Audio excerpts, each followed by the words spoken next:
도시의 평안을 칠하다라는 제목으로 주의 말씀 증거합니다. 최근 유엔 총회로 인해서 맨하튼 거리가 좀 많이 붐볐습니다. 검문 검색이 강화됐고 도로들이 통제되는 일이 있었어요. 참석하는 정상들의 그 안전을 지키기 위해서였죠. 그런데 그렇게 만든 안전 시스템으로 인해서 어떤 나라의 정상은요, 길을 가지 못하고 결국은 차에서 내려서 자기 나라 대사관까지 걸어가는 가장 안전하지 못한 장면이 연출되기도 했어요. 참 아이러니하죠. 날이 갈수록 보안, 안전은 강화되고 있는데요, 사람들은 더 불안해합니다. 사실 불안장애는 이제 미국에서 가장 흔한 질병 중에 하나가 되었습니다. 최근 자료에 의하면 미국 성인의 약 20%가 최근 1년 동안 불안장애를 진단받았다고 해요. 5명 중에 1명인데 목사님, 저는 용케 피했습니다. 자신하지 마세요. 평생을 살면서 적어도 불안장애, 어떤 불안장애이든지 간에 진단을 받을 확률이 30%가 넘어요. 미국 직장인의 40% 이상, 대학생의 60% 이상이 불안이나 우울을 호소하고 있어요. 이것으로 인한 치료비나 생산성 손실로 인한 피해가 연간 420억 불이나 되고 있습니다. 말 그대로 우리는 불안의 시대에 살고 있어요. 그러기에 샬롬, 이 평안이라는 말이요, 눈앞에 있는 듯 하지만 계속 멀어지고, 손에 잡힐 듯 하지만 계속해서 달아나는 것처럼 여겨지고 있는 것이죠. 우리는 마태복음에 5개의 기둥과 같은 설교가 있다고 했습니다. 5장부터 7장의 산상수훈을 거쳐서 오늘 10장의 두 번째 큰 설교인 제자 파송 설교. 첫 시간 우리는 1절부터 4절까지 있는 제자 파송 장면을 보면서 이제 하나님께서 이 도시를 무엇인가를 그리기 위해 붓을 드신 것으로 해석을 했습니다. 그리고 지난 시간 하나님께서는 제자들이란 이 붓을 드시고 이제 그 안에 천유국을 그리기 시작하셨다라는 것을 보았죠. 먼저 누구를 찾아간다고 했습니까? 이스라엘의 집, 곧 잃어버린 양을 찾아가는데 무엇을 전한다고 했죠? 회개하라, 천국이 가까이 왔다. 그러기에 우리 스스로가 천국을 간절히 열망해야 된다고 그랬어요. 많은 성도들이 지옥 가기는 죽어도 싫지만 그렇다고 천국을 간절히 욕망하지는 않죠. 그러므로 우리 스스로가 그 천국에 대한 간절함, 그 소망, 그것이 있을 때 비로소 누군가에게 회개해야 된다. 즉 슈브, 돌이켜야 된다. 왜냐? 천국이 가까이 왔기 때문에 이 메시지를 전할 수 있는 것입니다. 그리고 어떻게 해야 된다고 했죠? 두벌 옷, 신발, 배낭 이런 거 없어도 된다고 했습니다. 왜요? 일꾼이 자기 먹을 것을 받는 것은 마땅하다. 우리는 이 도시의 천국을 그리는 일꾼으로 부름받았습니다. 그분의 손에 들려진 붓인 거죠. 그러므로 우리를 부르신 주님께서 우리에게 필요한 것을 주실 줄로 믿습니다. 그리고 이제 오늘 세 번째, 이 도시에 그릴 천국은 과연 어떠한 색감, 어떠한 색깔로 그려야 하는 것일까? 저는 오늘 그것을 바로 주님이 주시는 샬롬, 평안이라고 생각합니다. 그래서 도시의 평안을 칠해야 된다라는 것이죠. 바라기는 오늘 이 아침에 오신 주님의 모든 자녀들이 이 도시의 하나님 나라, 그 천국을 그려놓되 다른 것이 아닌 예수 그리스도로부터 출처되는 그 샬롬으로 색을 입힘으로써 이 도시가 겉모습의 화려한 도시가 아니라 그 평안으로 가득 찬 도시로 만드는 주님의 일꾼 되기를 간절히 축원합니다. 예수님께서 이 도시의 천국 그리러 보내셨을 때 다음과 같이 지시하세요. 11절의 말씀 함께 읽죠. 어떤 성이나 마을에 들어가든지 그 중에 합당한 자를 찾아내어 너희가 떠나기까지 거기서 머물라. 아멘. 어떤 마을에 들어가면요, 한 집에 들어가서 떠날 때까지 움직이지 말고 버티고 있으래요. 자, 여러분 지금 머릿속으로 어떤 단어 떠올랐죠? 무엇입니까? 그렇죠, 민폐. 민폐죠. 지금은 별로 그런 분들이 없지만 과거만 하더라도 한국에 있는 친척들이 이렇게 미국에 왔을 때, 내가 한국 살다가 모처럼 이렇게 머나 멀고 낯선 땅에 왔는데 우리 이모가, 우리 삼촌이 당연히 나 먹여줘야 되고, 당연히 나 재워줘야 되고, 관광도 시켜주고, 자유여신상도 보여주고, 이걸 당연하게 생각하는 경우가 전에 있었죠. 사실 그 멀고 낯선 땅에 우리는 여기서 뿌리 내리느라 이토록 치열한데, 그렇죠? 그리고 이제 일정이 끝나고 이제 돌아간다고 해서 JFK 공항에 데려다 줄 때 우리가 그들을 향해서 막 손을 이렇게 하염없이 흔들잖아요. 왜 힘들어요? 잘 가, 다시 오지 마. 혹시 오더라도 시카고 큰 집에 가, 알았지? 나한테 오지 마. 이거 너무 힘차게 흔들면은요, 너무 그리워하는 줄 알고 또 오는 수가 있어요. 지난 10절에 예수님이 아무것도 가져가지 마, 먹을 걸 다 줄게, 다 계획이 있으셨군요. 그렇죠? 이렇게 빌붙기 해서 민폐 끼치면 된다, 그거예요. 사실 오늘 본문에는요, 기본적으로 깔려있는 당시 문화적 배경이 있습니다. 바로 환대 문화입니다. 광야를 끼고 있는 지역에는요, 단순히 환대가 남한테 친절을 베풀어라 이런 거 아닙니다. 이것은 그들의 생존 전략이자 사회적 합의와 같은 거예요. 광야, 사막 이런 데서는 한번 삐끗하면 바로 나락입니다. 아니, 어서 식수구할 거예요. 광야에서 어디서 물 구하고 어떻게 동물들을 쫓아낼 거예요? 어떻게 방향 잡을 거예요? 밤에 별자리를 보죠. 근데 밤까지는 어떻게 버티시려고요? 화씨로 120도를 넘나드는데 그 땡볕은 도대체 무슨 수로 막으실 건데요? 그러니까 낯선 이방인이 왔을 때 그들을 돕는 거죠. 그러면은 나도 언젠가 그 상황이 됐을 때 그도 도울 것이라는 암묵적인 합의가, 공감대가 형성되어 있었던 것입니다. 손님이 거절해도 두세 번은 반드시 권하도록 되어 있었습니다. 손님이 들어오면 일단 내 목숨을 다해서 그를 지켜줘야 되고, 설사 적이랄지라도 일정 기간은 보호했어요. 손님을 3일 동안 극진히 대접하고 나머지는 일반 손님처럼 대해라 라는 속담이 있었죠.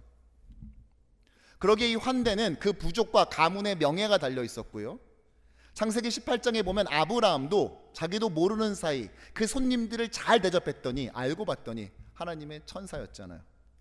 신약에서는 아브라함의 그 예를 들이대면서 당시의 순회 전도자들에게 그렇게 해야 된다라고 말합니다.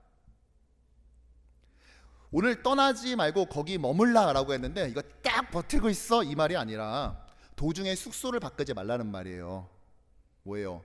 여기 있어 보니까 옆집이 더 크고 좋아, 그래서 부유한 집이야, 그래서 글로 옮기는 거 하지 말라는 것입니다. 그곳에 계속 머물러야 돼요. 왜요? 물론 옮기게 되면 그분이 상처를 받을 수도 있지만 더 중요한 건 이건 접대의 수준의 문제가 아니라 교제의 깊이의 문제이기 때문이죠. 그곳에서 머물면서 지난 시간 말한 것처럼 이제 곧 임박한 천국을 그들에게 나눠야 되기 때문에 그곳에 머물러 있으라는 것입니다. 하지만 그렇다고 해서 예수 그리스도께서 그저 당시의 보편적이었던 환대 문화를 상기시킨 건 아니에요. 오늘 본문을 자세히 보십시오. 아무 집이나 들어가면 안 됩니다. 어떤 집을 들어가야 돼요? 합당한 자의 집을 들어가야 돼요. 합당한 자, 슬라이드를 보여주실까요? 악시오스라는 단어인데요, 그럴 만한 가치가 있는 이라는 말이에요. 이 단어 복음서 중에서 마태복음이 가장 많이 사용하는데 한 10개쯤 되는 10번 정도 등장하는 이 단어가 오늘 10장에서 무려 8번 등장합니다. 일꾼이 그 먹는 것을 받는 것이 마땅하다도 악시오스예요. 그리고 합당한 집으로 들어가라, 그것도 악시오스입니다. 그런데 10장이 어떤 장이다? 제자 파송 설교를 말하는 장입니다. 무슨 말입니까? 우리가 자꾸만 값없이 복음을 전한다라고 하니까 마치 아무렇게나 뿌려도 되는 하찮은 것처럼 오해될 때가 있어요. 값없이, 돈을 내지 않는, 공짜, 비매품, 싸구려, 저렴한, 여러분 이런 식의 논리적 전개는 합당하지 않아요.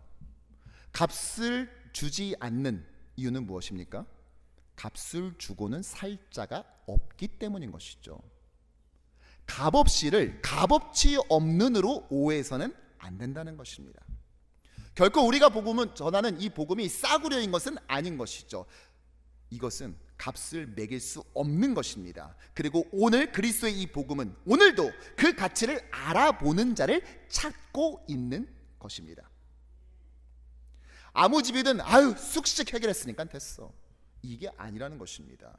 복음을 복음 말 그대로 기쁜 소식으로 인정하고 받아들이는 그 집에 들어가야 되는 것이죠. 왜요? 우리의 시간은 한도 끝도 없는 것이 아니라 제한된 시간, 제한된 에너지밖에 없기 때문에 우리는 그 복음을 낭비해서는 안 되고 전해야 되는 거예요. 근데 이 악시오스한 합당한 자 머리 위를 가만히 이렇게 보면 이렇게 희미하게 십자가가 그려져 있고 이런 건 아니잖아요. 누구인지 알 수가 없으니까. 그러니까 알 수 없는 그를 찾기 위해서 복음을 우리가 흩뿌리는 것이죠. 당시 유대인들은 자신들을 악시오스, 합당한 자로 여겼습니다. 값어치가 있는 자. 왜요? 자신들은 유대인이니까. 언젠가 메시아가 오면은 유대인을 위한, 유대인에 의한 메시아의 왕국, 천국을 소망했었거든요. 즉 소위 밭대기 구원관을 믿은 거예요. 내가 이 밭 안에 있으니까 그냥 통째로 하나님 나라 간다는 것이죠. 하지만 오늘 주님 뭐라고 말씀하십니까? 마지막 절에 내가 진실로 너에게 이르노니 심판날에 소돔과 고모라 땅이 그 성보다 견디기 쉬우리라. 소돔과 고모라가 어떤 땅입니까? 유대인들의 상상력 안에 이방인들이 하나님의 심판을 가장 무섭게 받는 끝지점이 소돔과 고모라인데 그거를 이스라엘이 받게 된다는 거예요. 어느 때? 복음을 거부했을 때. 그리고 이제 이 악시오스, 합당한 자를 찾고 난 다음에 들어가서 무엇을 해야 될지 오늘 핵심 절이 드디어 등장하는데요. 12절의 말씀 함께 읽어보죠. 또 그 집에 들어가면서 평안하기를 빌라. 아멘. 집에 들어가서 어떻게 하라고요? 평안을 빌래요. 헬라어로는 이게 에레네스인데 이게 없어요. 이게 이 평안이라는 단어 자체가 안 나와요. 그렇지만 없다고 해서 무시할 수가 없는 게 바로 그 다음 절에 보면은 나와 있습니다. 이게. 그래서 평안으로 평안하라 이렇게 해석해도 큰 무리가 없는 것이죠. 히브리어는 사실 샬롬이죠. 이 전쟁이나 갈등이 없는 상태, 이게 샬롬이 아닙니다. 자꾸만 이렇게 해석을 하는데 이들에게 있어서 샬롬은 무엇이냐? 하나님과 우리의 관계가 평안한 상태, 즉 친밀한 상태, 관계가 완전히 회복되어 있는 상태, 이게 샬롬이에요. 그러니까 샬롬은 정복군주가 주는 게 아닙니다. 전쟁 없애버리면 주는 게 아니에요. 헬라어 에이레네, 히브리어 이 샬롬이라는 단어는 기본적으로 하나님과의 관계 회복, 친밀함을 말한다니까요. 그러니까 누가 줄 수 있어요? 메시아가 주는 거죠. 이사야서를 보면 좋은 소식을 전하며 평화를 공포하며 복된 소식을 가져온다라고 말합니다. 즉 메시아 시대의 상징이 바로 샬롬이 충만한 시대가 되는 거예요. 그래서 유대인들이 인사할 때 이렇게 인사하죠. 어떻게 인사해요? 샬롬. 한번 옆에 있는 분들과 함께 인사해 볼까요? 평안을 그에게, 이 말인데, 자 샬롬 인사합시다. 시작. 샬롬 인사. 자, 네, 굉장히 샬롬이 잘 임하겠습니다. 그렇게 인사해서 네, 진짜 샬롬이 있기를 진짜 진심으로 원하는 마음으로 다시 한번 옆에 있는 분에게 샬롬 인사합시다. 샬롬. 네, 어때 좀 평화가 임하는 것 같으신가요? 그런데 이게 단순히 무탈하세요, 안녕하세요라는 말이 아니라 이 말에 어떤 뜻이 숨어 있다? 메시아가 이 땅에 옴으로써 메시아 시대 때 임할 그 평화, 그것이 임하기를 소원한다는 그 염원이 담겨 있는 것이죠. 그런데 그것을 누구를 통해서 성취됐습니까? 바로 예수 그리스도. 그러기에 샬롬의 성취자로 오신 예수님은 요한복음 14장과 같은 이 말을 하실 수 있게 된 것입니다. 시작. 평안을 너희에게 끼치노니 곧 나의 평안을 너희에게 주노라. 내가 너희에게 주는 것은 세상이 주는 것과 같지 아니하니라. 너희는 마음에 근심하지도 말고 두려워하지도 말라. 아멘. 메시아니까 이 말을 할 수 있는 것입니다. 세상이 흉내내고 그럴듯하게 만들어낸 그 샬롬 말고 진짜 샬롬을 내가 너에게 준다는 것이죠. 왜요? 진짜 샬롬은 하나님과의 친밀함을 뜻하니까.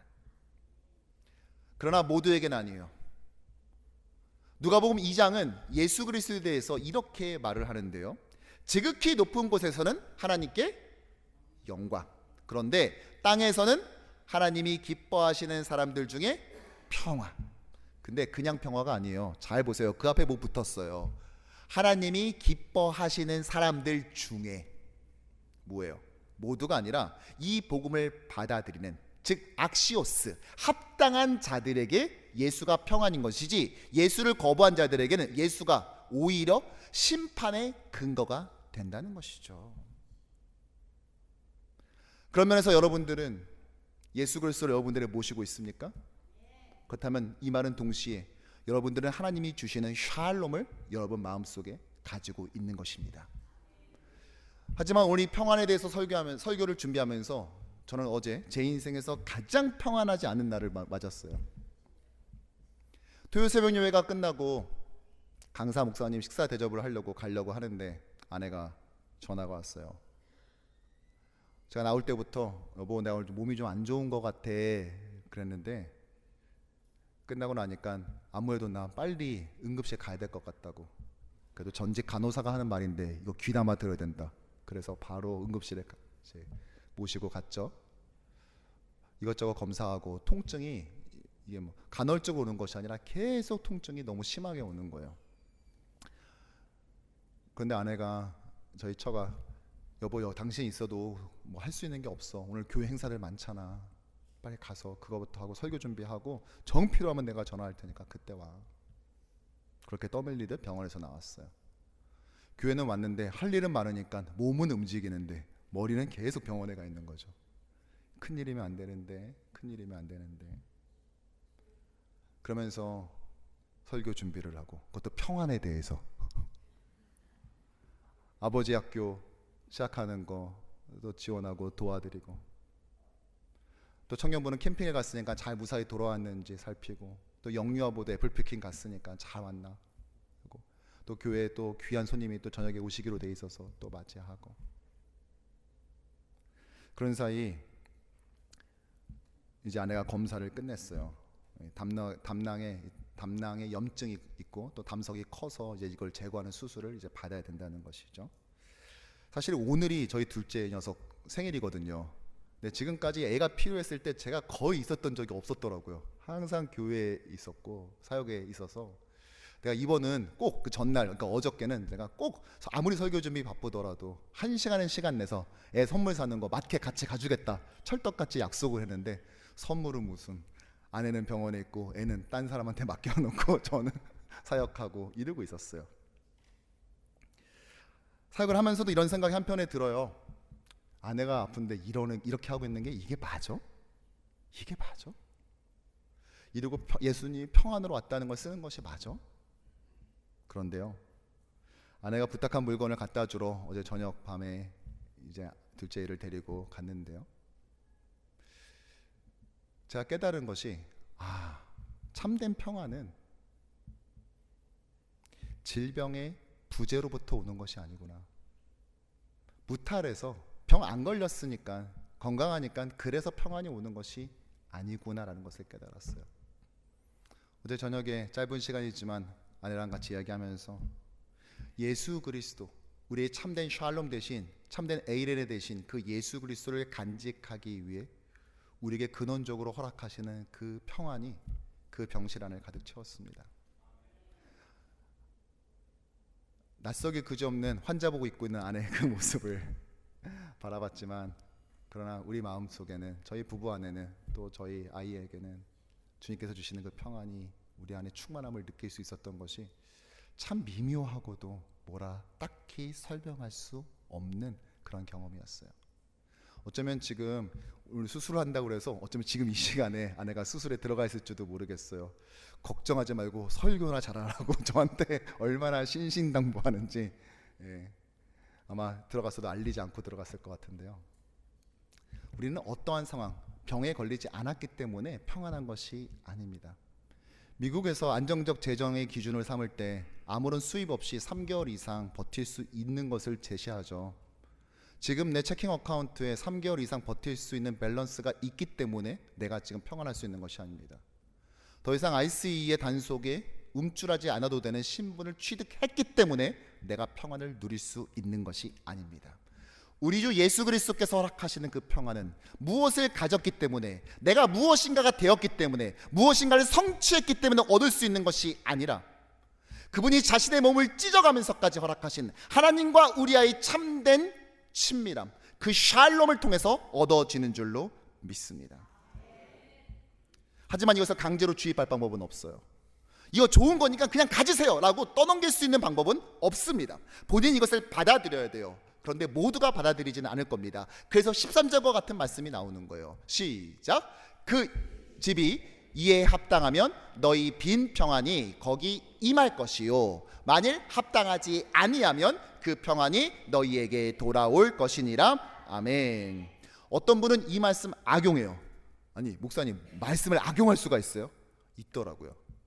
자 보세요. 평안이 거길 비는데 합당하지 않으면 어떻게 된다? 나한테 온다. 그러니까 괜히 걸으면서 지나가는 집 보면서 아유 평안해라, 아유 복받아라 이러면서 가는 거예요. 그러다가 아니면 나한테 다 돌아오니까. 특히 내가 얼핏 봤을 때 절대로 평안이 안 임하고 복받지 못할 것 같은 집엔 더 큰 소리를 합니다. 아이고 평안해라. 왜냐면 더 큰 평안이 나한테 올 거니까. 이거 맞아요? 이 말씀의 방점은요, 나한테 축적된다가 아니라 그것이 거기에 머물지 않고 돌아온다는 거예요. 튕겨낸다는 것입니다. 그들이 유대인이란 이유만으로 무조건 샬롬이 깃든다는 이런 환상에서 벗어나라는 말인 것이죠. 그리고 14절에 완강하게 끝까지 저항하는 자들에게 예수님께서는 어떠한 퍼포먼스를 요구하고 계세요. 14절 시작. 누구든지 너희를 영접하지도 아니하고 너희 말을 듣지도 아니하거든 그 집이나 성에서 나가 너희 발에 먼지를 털어버리라. 먼지를 털어버리래요. 당시 유대인들은 유대 지역을 벗어나, 즉 이방인 지역을 여행하고 돌아왔을 때 자기 마을에 들어오기 전에 그 지역을 벗어났을 때 신발에 먼지를 털었습니다. 왜요? 이방인의 것은 먼지도 가지고 오지 않겠다. 그들을 부정하게 여긴 것입니다. 그런데 이거를 지금 누구에게 한다? 같은 유대인들에게 한다는 겁니다. 왜요? 오늘 파송 명령이 어떻게 시작됐습니까? 사마리아 아니야, 이방인 마을 아니야, 이스라엘의 집 잃어버린 양에게로 가, 이렇게 시작됐잖아요. 지금까지 이 먼지를 터는 행동은요, 유대인이 이방인한테 하던 거라니까요. 그런데 이제 이거를 유대인이 유대인에게 하는 겁니다. 왜요? 지금까지는 난지 8일 만에 할례를 행함으로써 아브라함 언약 가운데 그가 들어왔으니까 우리가 선민으로 인정받는다고 생각했어요. 하지만 이젠 아니에요. 이젠 예수 그리스도의 십자가 복음 안에 들어온 자만이 하나님의 선민이 된다는 것을 선언하는 것이에요.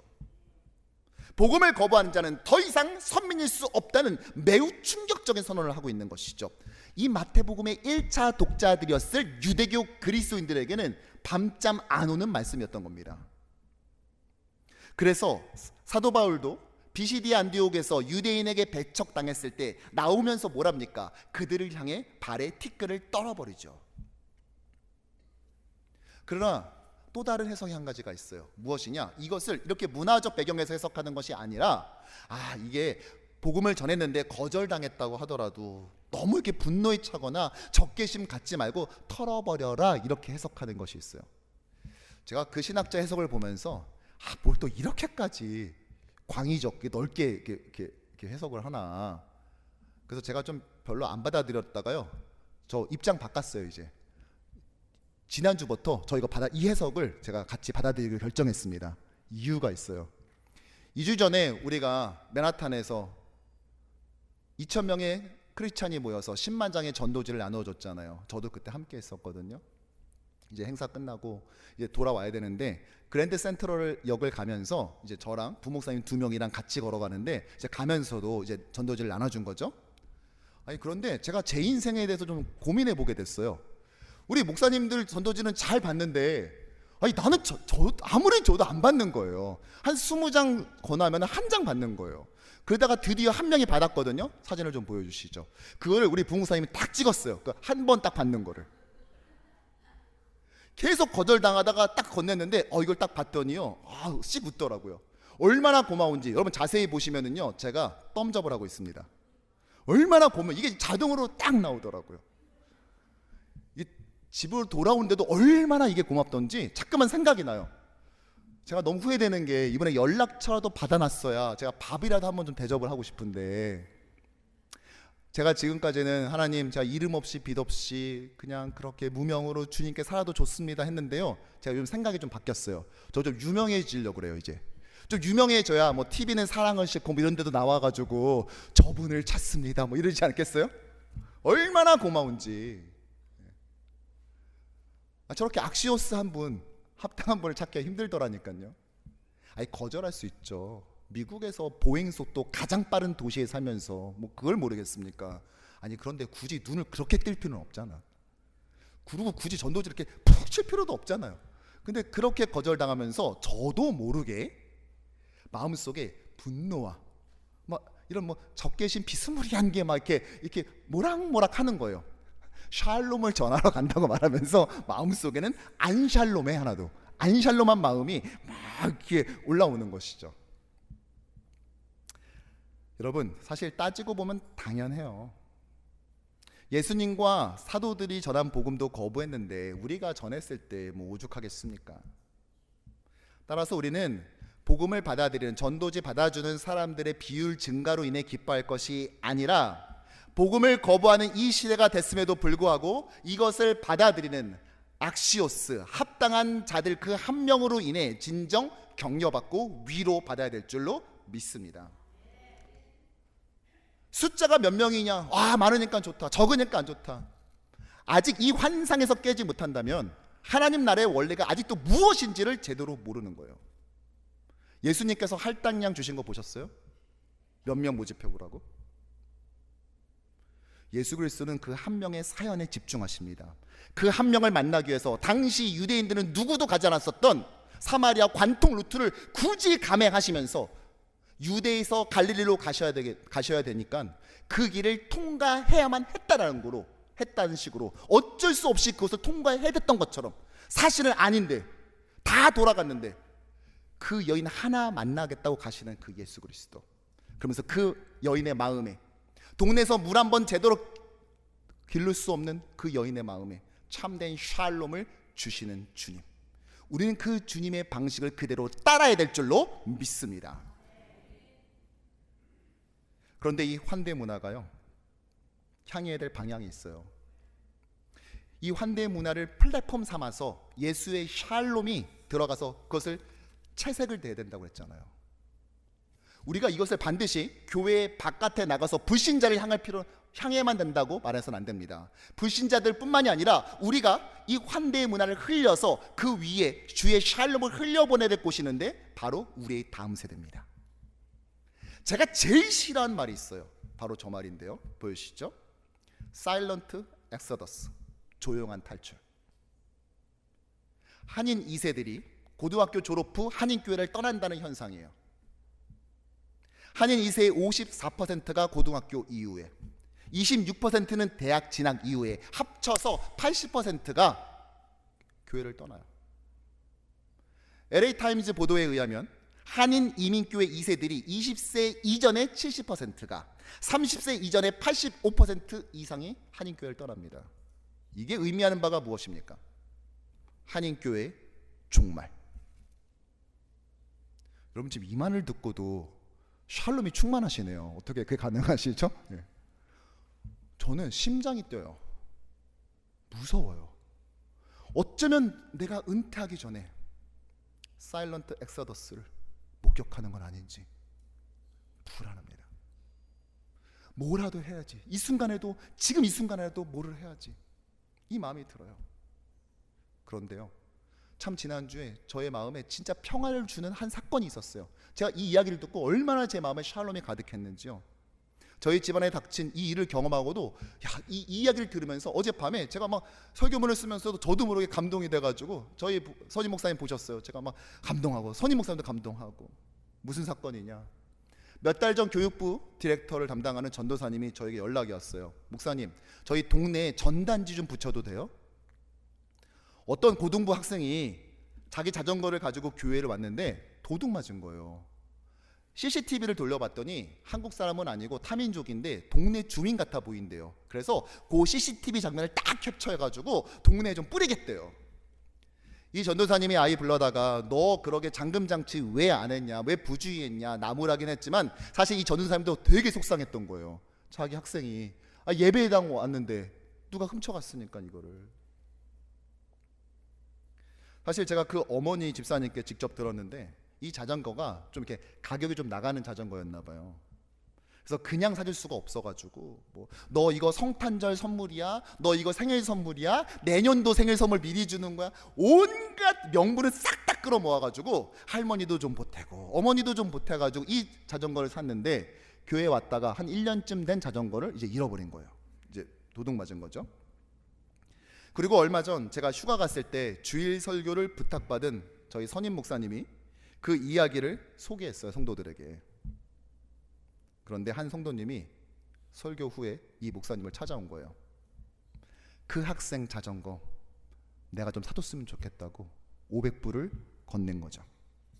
그러면서 대신 누군지 절대로 밝히지 말아달라고, 혹시 부족하면 내가 얼마든지 더 내겠다고 했대요.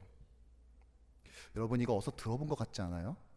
그치, 선한 사마리아인의 비유. 그때 강도 만난 사람을 구조하고 여관에서 응급조치를 한 다음에 주인에게 뭐라고 말했습니까? 누가복음 10장. 그가 주막 주인에게 데나리온 2를 내어주며 이르되 이 사람을 돌보아 주라. 시작. 비용이 더 들면 내가 돌아올 때 갚으리라 하였으니. 자, 이와 같잖아요. 그리고 그 사마리안 역시 이름이 없죠. 당연하죠, 뭐 비유니까. 마치 이 무명의 성도처럼. 그리고 드디어 지난주에 자전거가 교회에 도착했습니다. 어떻게 됐을까요? 우리 영상으로 함께 만나보시죠. 너 거야 이거. 너 거야. 진짜 너 거야. 너 거야. 목사님은 한 거 아무것도 없고 어떤 분이 하나님이 이분에게 그런 마음 주라 그래가지고 목사님은 사기만 한 거야. 그래서 목사님은 뭐 아무것도 없고 그러니까 열심히 기도하고 또 하나님 섬겨서 하나님이 또 그런 마음 준 거니까 그 마음 잘 간직하고 하면 돼, 알겠지? 봐봐. 너 빨리 먹어. 괜찮아? 마음에 들어? 마음에 들어? You like it, Ethan? 가봐 한번. 촬영할 때도 울어. 왜 울어, Ethan? 오열해. 가봐. 여기 돌아봐. 알겠네. Ethan, clearly Rachel teacher's crying. Rachel 가사에 울잖아. 왜 이렇게 오열해? Ethan 오열해. 오. 이제 없는 거 같아? 이제 안 울었는데.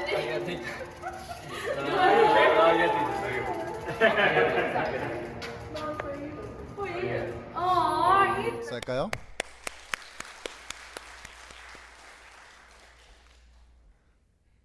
타라고 해도 좀처럼 타지 못하는 거예요. 계속 울기만 하는 거예요. 교회에서 집까지의 거리가 좀 되거든요.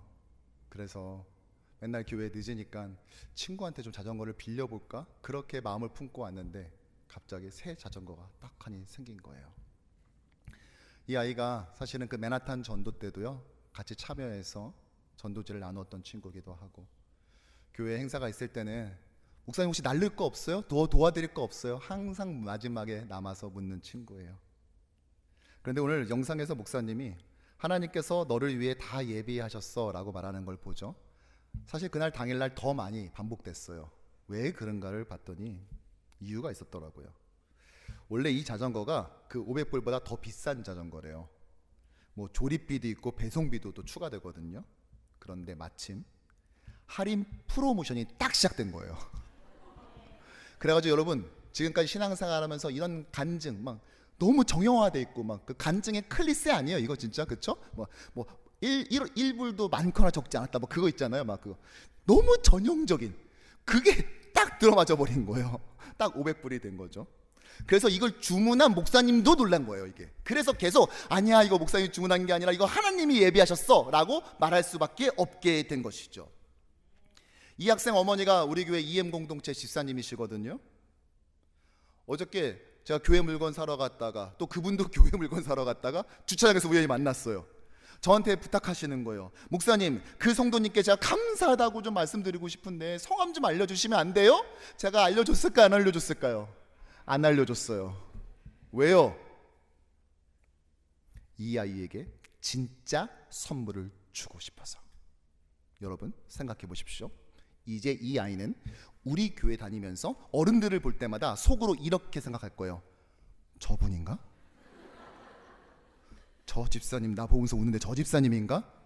아, 저 장로님이 성품이 좋으신데 저 장로님 아닌가? 매일 이 생각을 하면서 제대로 걷지를 못할 겁니다. 여러분, 이 얼마나 아름답고 행복한 고민입니까? 우리의 다음 세대가 그 어른 세대를 바라보면서 이야, 이 환대 문화, 누군가에게 값없이 받았으니 값없이 베풀어주는 바로 그것을 통해서 주는데, 오직 예수 그리스도가 주시는 하나님과 우리의 관계가 회복된 자만이, 친밀한 자만이 경험할 수 있는 것. 내가 그분 손주도 아니고 아들도 아니고 아무것도 아닌데 그 사연 하나 듣고 자신의 것을 자기 손주 아들에게 줄 수 있는 것을 기꺼이 나한테 내어주는 것을 보면서, 야, 바로 천국의 기쁨이란 건 이런 거구나. 이 땅을 살면서 천국을 맛본다는 건 이런 거구나. 천국은 죽어서 가는 그 어떤 것이 아니라 예수 그리스도가 이 땅에 오심으로써 이미 임하기 시작한, 그리고 언젠가 성취되기를 기다리는 천국이라는 것이 바로 이런 것이구나. 이것을 자신의 몸으로 깨닫지 않았겠습니까? 이것을 위해서 누군가는 뿌려야 됩니다. 그리고 이 성도님은 뿌렸습니다. 오늘 우리는 다음 세대를 위한 특별 작정 헌금을 하나님께 봉헌합니다. 우리가 이것을 하는 이유는 눈물로 씨를 뿌리는 자는 기쁨으로 단을 거두게 하신다는 하나님의 그 말씀을 결코 가벼이 듣지 않았기 때문입니다. 우리가 이 환대 문화를 통하여 누군가에게 샬롬을 말하되, 바깥에 불신자는 물론이요, 이제 우리 안에 있는 다음 세대를 향해서도 이것을 흘려보내야 될 것입니다. 그들도 우리와 동일한 샬롬을 경험해야 될 줄로 믿습니다. 이것이 바로 우리가 오늘 결단하는 것의 정체인 것이죠. 그러므로 옆에 있는 분들에게 이렇게 인사합시다. 예수만이 참된 평안입니다. 예수만이 참된 평안입니다. 우리 앞뒤도 인사할까요? 평안으로 물들입시다. 평안으로 물들입시다. 아멘. 말씀을 정리하죠. 저는 지난주에 결혼식 피로연 기도를 위해 참석했었던 그곳에서, 전에 우리 교회에서 다니셨지만 이제 업스테이트로 이사 가신 한 권사님을 만났어요. 이 권사님 이제 시력을 다 잃어버려서 실명하셨어요. 아무것도 보이지 않아요. 그런데 말씀하는 내내 주일마다 나는 뉴욕 효신장로교회 예배를 계속 그리워한다고. 제가 부임하고 난 다음에도 한동안 다니셨거든요. 내가 목사님, 제가 어떤 수를 써서라도 내가 다시 이쪽으로 이사 와가지고 저 이제 효신께서 예배 드릴 거라고 하시는데요.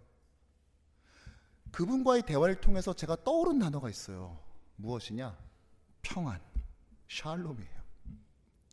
아니, 평안을 설교할 목사는 평안 설교를 준비하느라 평안을 잃어버리고 있는데, 이 권사님은 정말로 평안한 거 있으시죠? 그래서 제가 이런 생각이 들었어요. 차라리 오늘 설교는 권사님이 올라서 해야 될 것 같다. 세상에 잡다한 것들이 보이지 않고 오직 눈에 보이지 않는 하나님만을 집중하니까 이 권사님 입만 열면 말하는 거 하나하나에 샬롬이 묻어나는데, 하나님과의 그 친밀함이 묻어나 있는데 얼마나 은혜가 되는지, 듣고 있는 제가 저에게 평안이 밀려드는지, 우리가 그런 사람이 되지 않겠습니까? 사실 따지고 보면 이 환대 문화, 불안에서부터 시작된 거잖아요. 내가 오늘 도와줬으니까 내가 어려움에 처하면 저희도 나 도와주겠지. 하지만 안타깝게도 우린 이 이민 생활 속에서 나의 선행이, 나의 선의가 배신이 되어 돌아오는 것을 우린 경험하지 않습니까? 그러므로 우리가 기댈 것은 옆에 있는 사람이 아니에요. 세상 사람들 아니에요. 바로 우리를 위해 자신을 아낌없이 내어주신 오직 예수 그리스도가 주는, 세상은 감히 흉내낼 수도 없는 바로 그 샬롬, 예수로부터 우리에게 내려주는 그 참다운 샬롬만이 우리를 숨쉬게 할 줄로 믿습니다. 바라기는 새롭게 시작하는 이민생활의 한 주를 이 도시를 곳곳으로 나가 하나님 나라 그 천국을 그리되 주님께서 주시는 그 샬롬 에이렌의 그 평안으로서 이 도시를 물들이고 채색하는 우리 모두가 되기를 주님의 이름으로 간절히 축원합니다.